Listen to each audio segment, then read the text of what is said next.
Alright, week 2 of working on the 3D printer. Today's Tuesday, so I didn't work on Monday. I had some errands to run, but I'm going to keep continuing to work on the X-axis carriage assembly.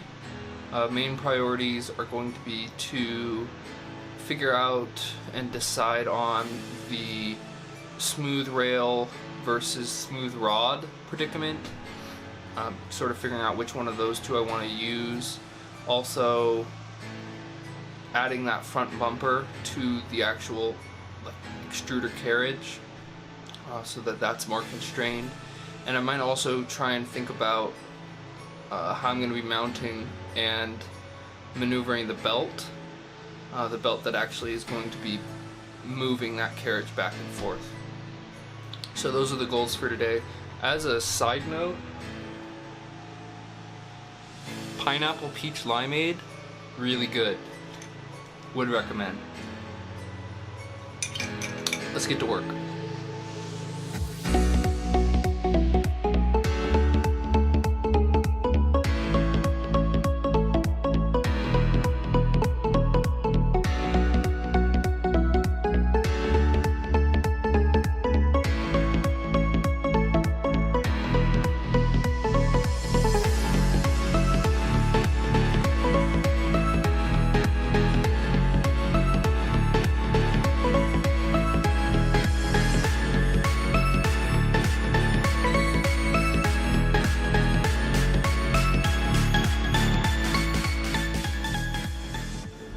So for a number of reasons, that's the only video I shot this week. Today's Saturday, the last clip was from Tuesday, and I just wasn't able to pick up any footage of the work I've done throughout the rest of the week. But I did do work this week. I'll obviously show you what I finished and what I've got so far. So this is what I finished this week. Basically, it's the entire X-axis carriage, and I think it's all complete. So I have the belt in here in place between the two rails.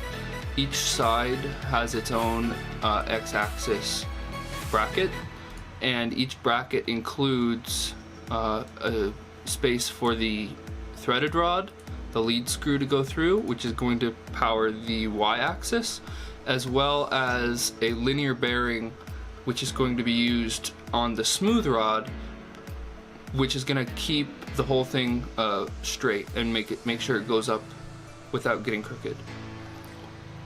I also have the motor mount, which is right here. The motor is obviously this part, and it mounts to the top and bottom of the rails. I might need to add some kind of heat sink either to the back, or I might make some holes in here to help pull heat away from that, but I'm not sure if it's going to be too big of an issue. I added that front bumper that we were talking about, so that's here now. The whole carriage is clipped and constrained between each rail, and obviously there's the sliders on the top and bottom. And that's about it. I have travel from here, which is the end of the, basically as far as the wheels can go without coming in contact with the motor mount, and then I can go all the way over on this side to the bracket. The way I'm gonna hold this belt in, obviously on one end, look at it from over here, on one end it's around a pulley which is connected to the stepper motor. On the other end it's just wrapped around two bearings, and the mount for those bearings is built into that X-axis bracket, so that's really nice and easy to work with.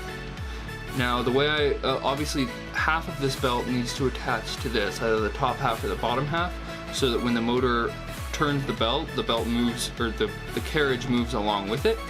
So I'm going to be attaching the top half, and you can see here there's some clipping because I wanted to keep the model simple, but basically what I'm going to do is put the teeth of the belt, push them into these grooves here, and that'll help keep them held down.